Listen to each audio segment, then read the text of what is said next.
Magnetic इसमें ये चर्चा हुई थी कि पहले मैग्नेट्स को हम लोग पढ़ लें, और उसमें बड़ा एक इम्पॉर्टेंट डिस्कशन हम लोगों ने किया कि that why do two magnetic field lines do not intersect each other. याद है? वो बोर्ड के लिए बहुत इम्पोर्टेंट है। और आज हम लोग अब आ जाते हैं, इतना जानने के बाद मैग्नेटिक इफेक्ट ऑफ करंट में आ जाते हैं। और मैग्नेटिक इफेक्ट ऑफ करंट में आ जाने के बाद थोड़ा सा हम लोग चर्चा कर लेंगे अर्थ मैग्नेटिज्म। तो अच्छा होगा, जैसे पहले कल हम लोगों ने मैग्नेट पढ़ लिया, उसके magnetic field, properties of magnetic field lines, और आज ये जो हमारा जो एक्चुअल जो टॉपिक है that we will study, and then we will discuss briefly about the earth magnetism. ऐसे इलेक्ट्रोमैग्नेटिक इंडक्शन भी पढ़ना है, तो जब हम लोग मैग्नेटिक इफेक्ट ऑफ करंट पढ़ रहे हैं तो ऑब्वियस है कि EMI पढ़ना ही है। मैग्नेटिक इफेक्ट ऑफ करंट में ये हमारा कल लास्ट रहा था कि एक physicist that name is H.C. ऑरस्टेड, उनका एक एक्सपेरिमेंट है जो फेमस है। उनके द्वारा क्या हुआ कि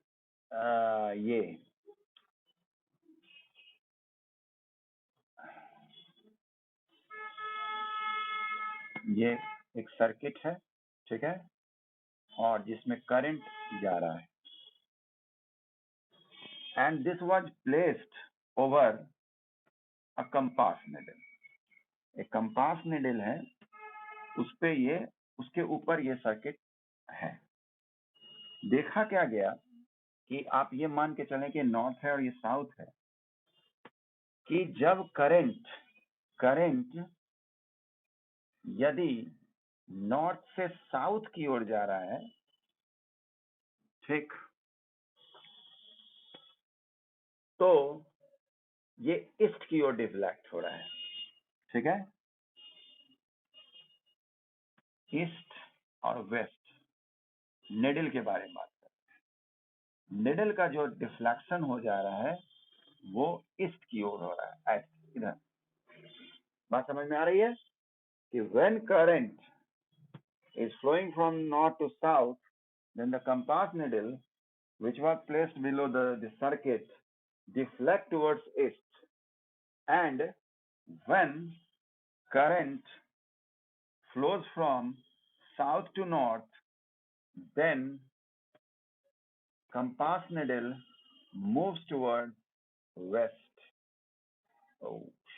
west. तो पहला तो सवाल ये उठता है कि ये निडल डिफ्लेक्ट क्यों हुआ।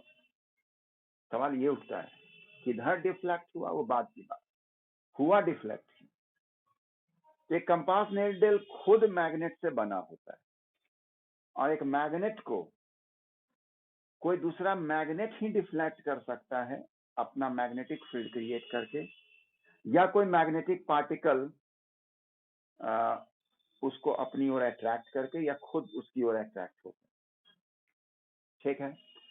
तो यहाँ हम देख रहे हैं कि कोई मेरा यहाँ पर मैग्नेट नहीं रखा हुआ है, मैंने किया क्या ऐसा जो कि ये डिफ्लेक्ट हुआ, जरूर इसके सराउंडिंग में मैग्नेटिक फील्ड क्रिएट हो रहा है।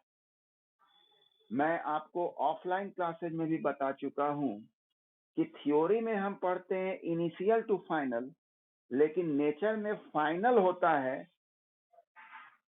फाइनल ही कोई चीज देखते हैं, और वो क्यों होता है, वो क्यों क्यों क्यों क्यों पूछते हुए इनिशियल की ओर बढ़ते हैं। आज आपका चैप्टर शुरू हो जाता है कि भाई current carrying wire creates magnetic field around it, यानी एक वायर में यदि करंट जा रहा है तो चारों तरफ मैग्नेटिक फील्ड क्रिएट कर रहा है। लेकिन जब ये खोज हुआ होगा तो खोज ऐसे नहीं हुआ होगा, खोज हुआ होगा ये कि ये निडल क्यों डिफ्लेक्ट हुआ, जरूर इसके सराउंडिंग में मैग्नेटिक फील्ड आ रहा है, और ये मैग्नेटिक फील्ड क्यों क्रिएट हो रहा है, मैंने ऐसा क्या किया, तो करंट जो फ्लो हो रहा है that is creating magnetic field around it. यानी from final result to the cause, तो ऑर्स्टेड एक्सपेरिमेंट यही था कि current carrying wire creates magnetic field around it. Okay, अब ये डिफ्लेक्ट किस डायरेक्शन की ओर होता है वो आपको मैं एक उसका एक्रोनिम बता देता हूं, that is snow rule.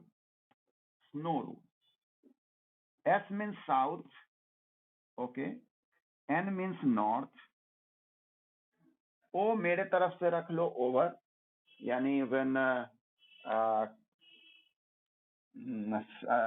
wire is placed over the compass needle, and this is west, यानी अगर करंट साउथ टू नॉर्थ जा रहा हो, साउथ टू नॉर्थ, तो कंपास निडल डिफ्लेक्ट होगा वेस्ट की ओर। तो दिस इज ऑर्स्टेड एक्सपेरिमेंट। ये डायरेक्शन भी चर्चा हम लोग करेंगे, वो बाद में समझ में आएगा क्यों ऐसा ये इधर ही डिफ्लेक्ट हुआ। अभी फिलहाल स्नो रूल से इसको, और मैंने ये बताया कि magnetic field that is indicated by the symbol B and it is vector quantity, therefore it needs direction। और हमारे क्लास 10th में डायरेक्शन फाइंड आउट करने पे ज्यादा जोर है। ठीक, तो नेक्स्ट टॉपिक जो हम लोग पढ़ रहे हैं वो पढ़ेंगे magnetic field pattern around the current carrying straight wire.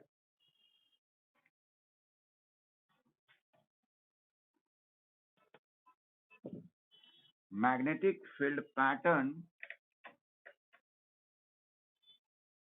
तो ये इसके लिए क्या करते हैं, एक कार्डबोर्ड लिए और उसमें एक स्ट्रेट वायर को जाने दिए, और इसको हमने एक सर्किट से क्या किया, एक बैटरी से कंप्लीट सर्किट किया। और उसके बाद सेम कल जैसे हम लोगों ने आयरन फिलिंग को स्प्रिंकल किया था, छीटा था, वैसे यहाँ भी छीट देंगे, उसको थोड़ा थोड़ा टैप कर देंगे, थपथपा देंगे, तो वो भी इस तरह से अपने को अरेंज कर लेता है जैसा कि कंसेंट्रिक सर्कल ऐसा हो। इसलिए हम कह सकते हैं कि magnetic field pattern around the current carrying straight wire is concentric circle. ये, और कंपास निडल के द्वारा उसका डायरेक्शन फाइंड आउट किया गया। लेकिन अभी मैं आपको बता दे रहा हूं कि how to find out the direction of magnetic field pattern, magnetic field lines around the current carrying straight wire. और उस रूल का नाम है right hand thumb rule. Right hand thumb rule, ठीक है, राइट हैंड थंब रूल। इसमें क्या किया जाता है कि आप सपोज करें, कुछ बुक में लिखा हुआ है कि suppose that you are holding a current carrying straight wire, तो आप लोग हैं भाई रिस्क लेने वाले, आप सोचेंगे सपोज क्यों करें, ले ही लेते हैं। तो नहीं, मैं सीधा कहूंगा जिस तरफ करंट जा रहा हो उस तरफ आप अपने राइट हैंड के थंब को पॉइंट आउट कर दीजिए। ठीक है, ये राइट हैंड, घर में भी आप अपना राइट हैंड निकाल लीजिए भाई, निकाल लिए सब लोग, हाँ, और उसके थंब को उसी डायरेक्शन में रखिए जिस डायरेक्शन में करंट जा रहा है। Okay, now curl your finger. अब मोड़ने कहें तो ऐसे नहीं मोड़ देना, जो बाय नेचर है वैसे ही मोड़ना, क्योंकि कंफ्यूजन बहुत तरह का हो जाता है कि ऐसे मोड़े कि ऐसे मोड़े। तो जो जैसे मुड़ने का है आपका हाथ, तो ये मुड़ गया, तो मुड़, जिधर मुड़ गया, जैसे ये अंदर की ओर जा रहा है, तो समझिए इसका पैटर्न आप ऐसे बना दीजिए। ठीक है, ये अंदर और इधर बाहर आ रहा है। ओके, ये बाहर, समझ आया ये। अब एक तरीका ये भी है कि अगर आप ये शो करना चाह रहे हैं कि inside the board the direction of magnetic field line is, then we can put here cross, and from the side where the magnetic field lines are coming out, we will put there dot. Okay. So this is the right hand thumb rule to find out the direction of magnetic field lines around the current carrying straight wire. समझ आया बच्चे, मेरे प्यारे बच्चे? चलो वाह, अभी bike start ही किए हैं और तुम कह रहे हो कि मेरे घर कब पहुंचिएगा? तेजस्वी कुणाल, यहाँ भी मैं दिखा देता हूँ आपको। ये ऐसे जा रहा है करंट, ये ऐसे ऐसे हुआ, अपने राइट हैंड के थंब को इस तरह पॉइंट आउट कीजिए और ये ऐसे आ रहा है, ठीक? तो इधर आ रहा है एरो एरो और ये अंदर ही नहीं जाएगा जी, ऐसे, ठीक? हमारे बहुत सारे बच्चे यदि इंटरेस्ट ले रहे होंगे इस क्लास को तो अपना हाथ मोड़ने के चक्कर में पूरा शरीर मोड़ दिया होगा, ठीक है? ऐसे आप हाथ अच्छा से मोड़ते होंगे, लेकिन आज चूंकि पढ़ाई के दरमियान हाथ मोड़ा जा रहा है तो पूरा शरीर आपका बेंड हो गया होगा। तो समझा दे रहा हूँ, आउट ऑफ सिलेबस में नहीं जा रहा हूँ, थोड़ा सा उसी से मैच करवा के बात कर रहा हूँ कि ये मुझे पढ़ना है कि factors on which strength of magnetic field depends.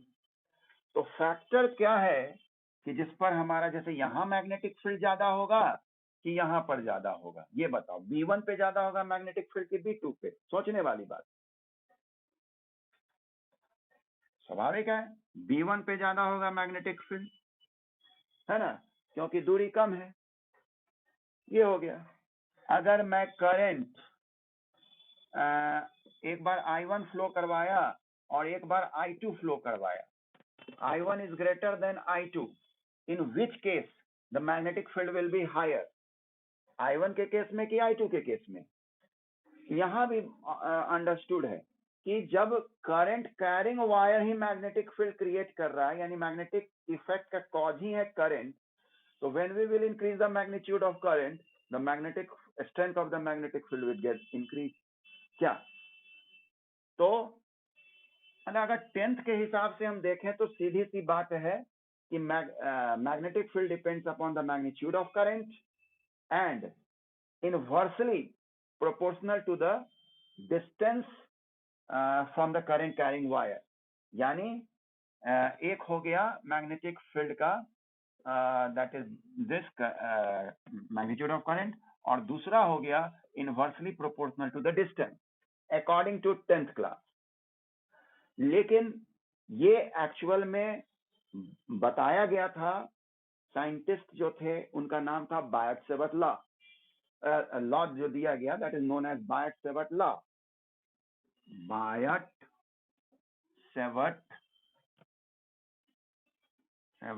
Law, okay, Biot Savart law. कहा जाता है कि T is not pronounced, T नहीं बोला जाता है, बायट-सेवर्ट लॉ। लेकिन इन सब में बात नहीं फंसना है, ये इंग्लिश का क्लास नहीं है कि क्या प्रोनाउंसिएशन है, this is the class of physics and here we have to study the concept not the pronunciation.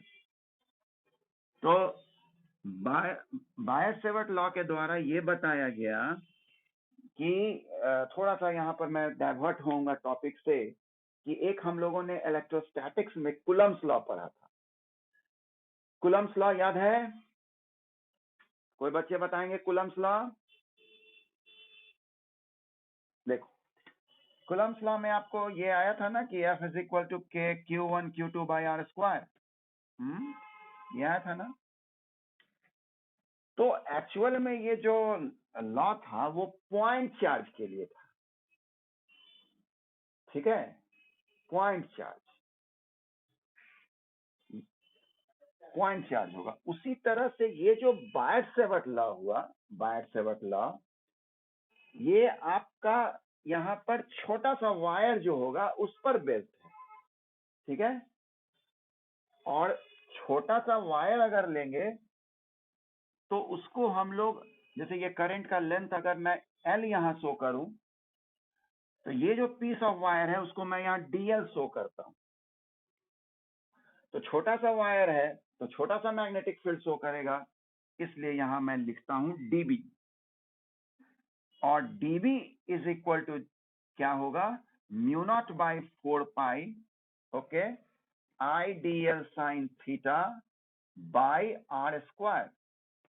ज्यादा घबराने का जरूरत नहीं है यहाँ, आप इसको भी छिपा लीजिए, ठीक, इसको भी छिपा लीजिए और सिर्फ ये दो चीज पढ़िए।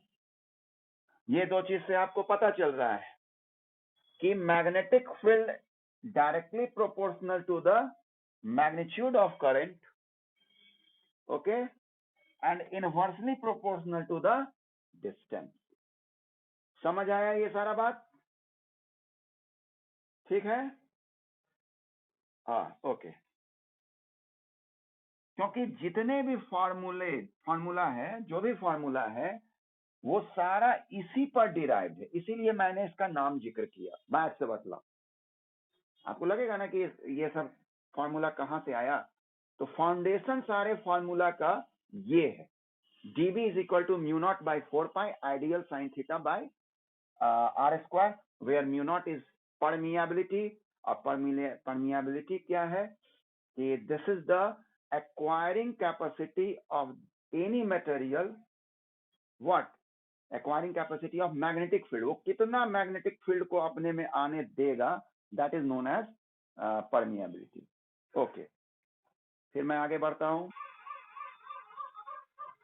वो आपको मैं बता देता हूं कि एक्चुअल में फाइनाइट वायर का फॉर्मूला, जैसे मैंने बोला ना कि बेसिक वो है बार्ट-सेवर्ट लॉ, तो चूंकि आपको डेरिवेशन तो पढ़ना नहीं है, तो मैं फाइनल आपको खाली बता दे रहा हूं कि जो हम लोगों का फॉर्मूला आया है वो एक्चुअली में फाइनाइट वायर का है, लेकिन क्लास 10th में हमको इनफाइनाइट वायर का पढ़ना है, ठीक, फाइनाइट वायर का नहीं बताया गया क्योंकि फाइनाइट वायर से थोड़ा कॉम्प्लेक्स फॉर्मूला बन जाता है, लेकिन कैसे उससे हम इनफाइनाइट वायर का ले आते हैं वो हम सिखा देते हैं आपको। Magnetic field due to current carrying straight wire, तो यहां पर अभी फिलहाल मैं लिख देता हूं फाइनाइट, ओके, फाइनाइट। जैसे मैंने फाइनाइट वायर लिया, इसका मतलब निश्चित है कि यहां तक है ये, ओके, और यहां मैं मैग्नेटिक फील्ड फाइंड आउट करना चाह रहा हूं यहां पे, तो ये जो दूरी लिया जाता है ना वो परपेंडिकुलर डिस्टेंस लिया जाता है, ये आरे तिरछे नहीं लिया जाता है, ये दूरी से मैं मेजर कर रहा हूं, आर ये है, ये नहीं है आर, ये आर नहीं है, ये दूरी, ठीक है, ये ए भी लिख सकते हो, और यहां से एंगल, ये एंगल, ये मान लीजिए कि φ1 है और ये एंगल φ2 है, ठीक, ये चीज। इस वायर के लिए जो मैग्नेटिक फील्ड बनेगा, ध्यान देना, शॉर्ट डिस्टेंस, हाँ, that is mu not, okay, mu not by 4 I by a sine φ1 sine φ2, ठीक, हड़बड़ाना नहीं है, बस आप एक देख लिए। अब तुरंत आ जाइए इनफाइनाइट वायर। सोचने वाली बात है कि ये पेन मैंने इतना ऊंचा उठाया तो मेरा एंगल यहाँ इतना बन रहा होगा, यहाँ से जब मैं देख रहा हूं तो this is the ray of vision, और ये एंगल ऑफ एलिवेशन हुआ, लेकिन ये बहुत ऊंचा होगा तो अंत में ऐसे देखें, यानी 90 डिग्री, है ना, 90 डिग्री होगा, यानी for the infinite wire, infinite, this φ1 will become 90 degree and this φ2 will also become 90 degree, ऐसे हो गया ये, इसलिए ये B is equal to mu naught I by 4 A sin 90 plus sin 90, और sin 90 का वैल्यू मालूम है हम लोगों को, दैट इज 1, और ये भी 1, 1 plus 1 2, यानी mu naught I by 4 A 1 plus 1, यानी mu naught I by 2 A। हो गया क्लियर, आ गया ना? फिर आप देख सकते हैं दिस इज कांस्टेंट वैल्यू, आप समझ सकते हैं, ये हम लोग को तो पढ़ना ही है कि magnetic field depends upon which factor, तो the current Magnetic field depends upon the magnitude of the current and it is inversely proportional to the distance. बोलो सबको समझ आया? क्लियर? मजा आया ये टॉपिक में? ठीक है, सब चीज ठीक है, लेकिन बात उठता है कि ठीक है हम लोगों ने जान लिए कि magnetic field directly proportional to current, inversely proportional to r, लेकिन ये तो कोई सौदा नहीं ना हुआ भाई कि मैग्नेटिक फील्ड हमको बढ़ाना है तो खूब करंट बढ़ाते गए।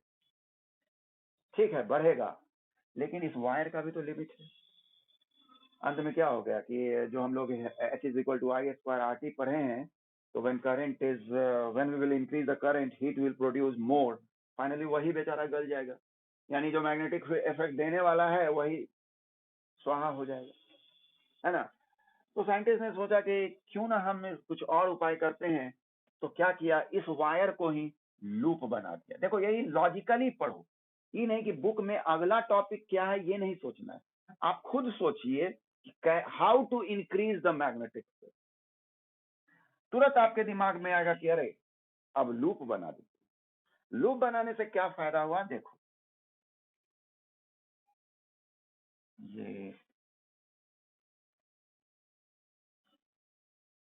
लूप बनाने से क्या फायदा हुआ, बात तो वही हुआ कि स्मॉल पीस ऑफ वायर अगर मैं चेक करूं, दिस इज द करंट, तो we will apply here the Maxwell, अच्छा एक चीज छूट गया था कि that right hand thumb rule जो है, Maxwell right hand thumb rule, Maxwell right hand thumb rule,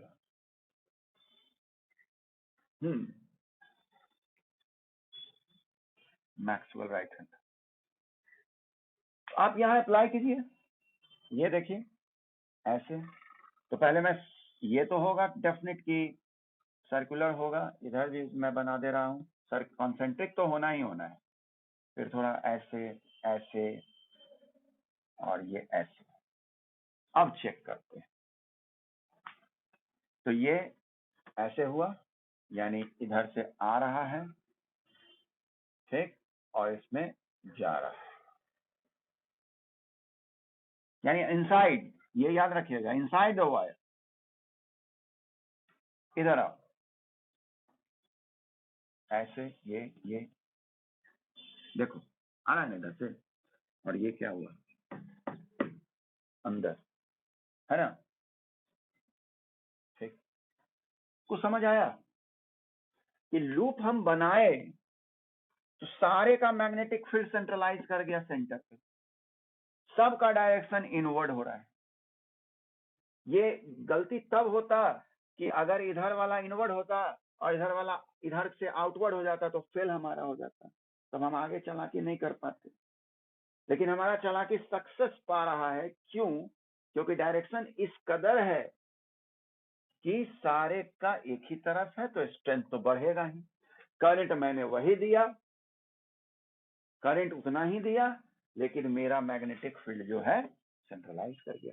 जो यहाँ मैग्नेटिक फील्ड यहाँ यहाँ यहाँ यहाँ ऐसे था, वो सारा एक जगह लोकलाइज हो गया। चालाकी हुआ ना जी? बोलो ना भाई, ए भाई देखो, अब ये बताओ कि ये जो मैं दिखाए हम स्ट्रेट लाइन,